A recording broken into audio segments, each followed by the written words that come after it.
जय श्री राम दोस्तों। दोस्तों, भारत के कई गांवों में एक पुरानी मान्यता है।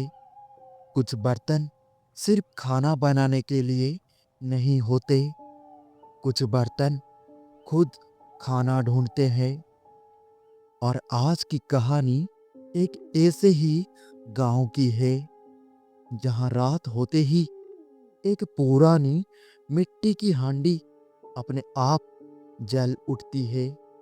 बिना लकड़ी, बिना चूल्हे, और उसके अंदर कुछ ऐसा उबलता है जिसे कोई देखना नहीं चाहता। लोग कहते हैं जब वो हांडी जलती है तो गांव में कोई ना कोई गायब जरूर हो जाता है। तो लाइट बंद कर लीजिए, हेडफोन लगा लीजिए और ध्यान से सुनिए गांव की भूत हांडी की सच्ची और डरावनी कहानी। रात के ठीक 12 बज रहे थे। गांव के बाहर वाली कच्ची सड़क पर हवा ऐसे बह रहा था जैसे कोई अदृश्य चीज पेड़ों के बीच से सरकती हुई गुजर रही हो। दूर दूर तक कोई आदमी नहीं, बस झिंगुरों की आवाज और बीच बीच में किसी पुराने दरवाजे की चरमराने जैसी ध्वनि, जबकि वहां कोई दरवाजा था ही नहीं। इसी सड़क पर धीरे धीरे चलता हुआ आ रहा था रमेश। वो कई साल बाद अपने गांव लौटा था।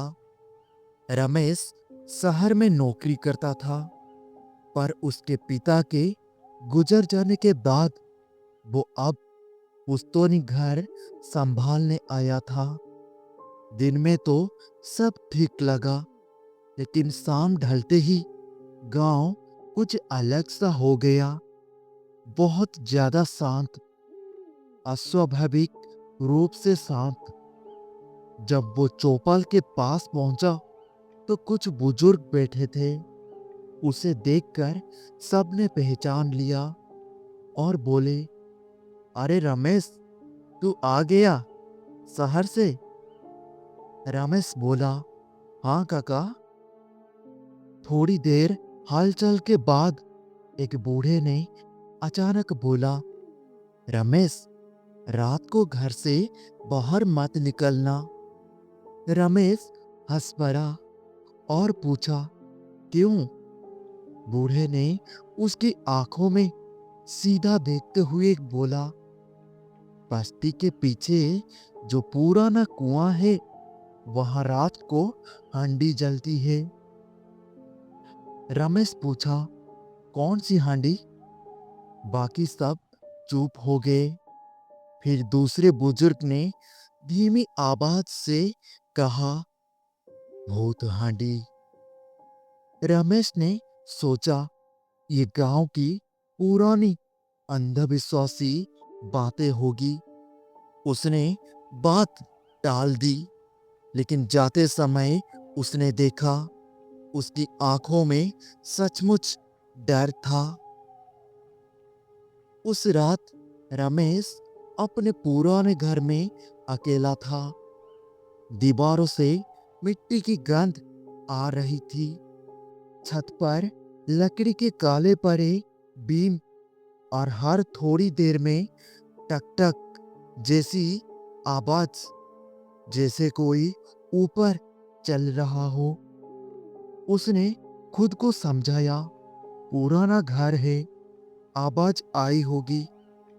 लेकिन करीब 1 बजे अचानक उसे बाहर से बहुत हल्की सी रोशनी दिखी, जैसे दूर कहीं दिया जल रहा हो। उसे याद आया, बस्ती के पीछे कुआं है। उसने खिड़की से झांका। दूर, बिल्कुल अंधेरे के बीच, एक पीली सी लो हिलती हुई दिखाई दे रही थी।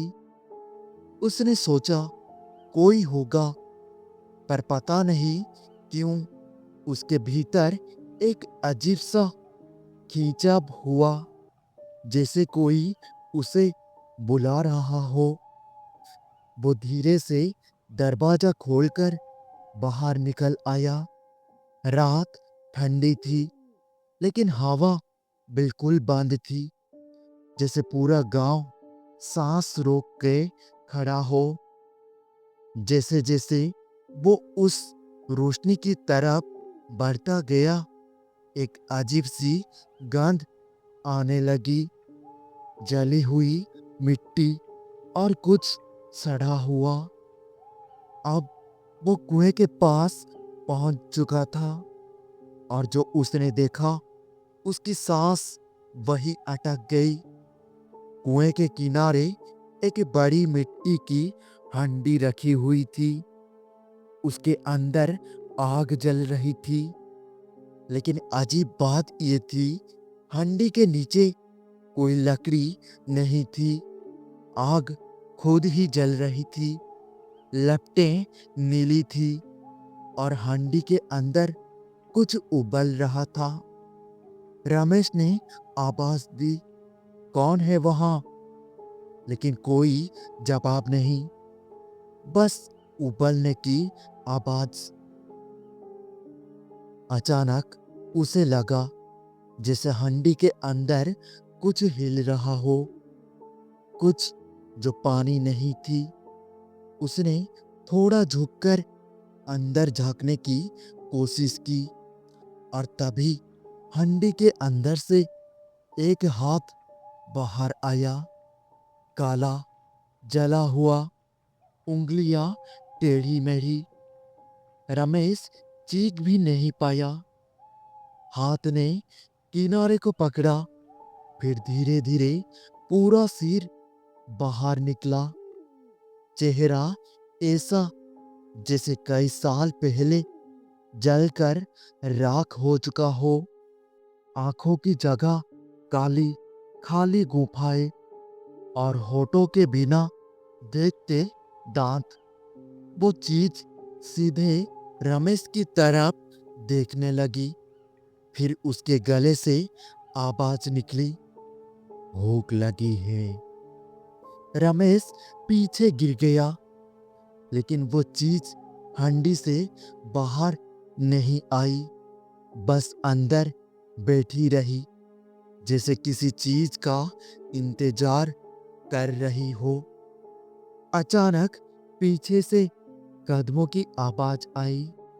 रमेश ने मुड़कर देखा, गांव का वही बूढ़ा काका उसके पीछे खड़ा था, हाथ में एक बोरी। उसके चेहरे पर कोई डर नहीं था। वो सीधे हंडी के पास गया और बोरी खोल दी। अंदर से एक मरा हुआ बकरा निकला। उसने बिना कुछ बोले बकरे को हंडी में डाल दिया। जैसे ही बकरा अंदर गिरा, हंडी के अंदर से भयानक चबाने की आवाज आने लगी। हड्डियां टूटने की आवाज, मांस फटने की आवाज, और बीच बीच में वही आवाज, और और और।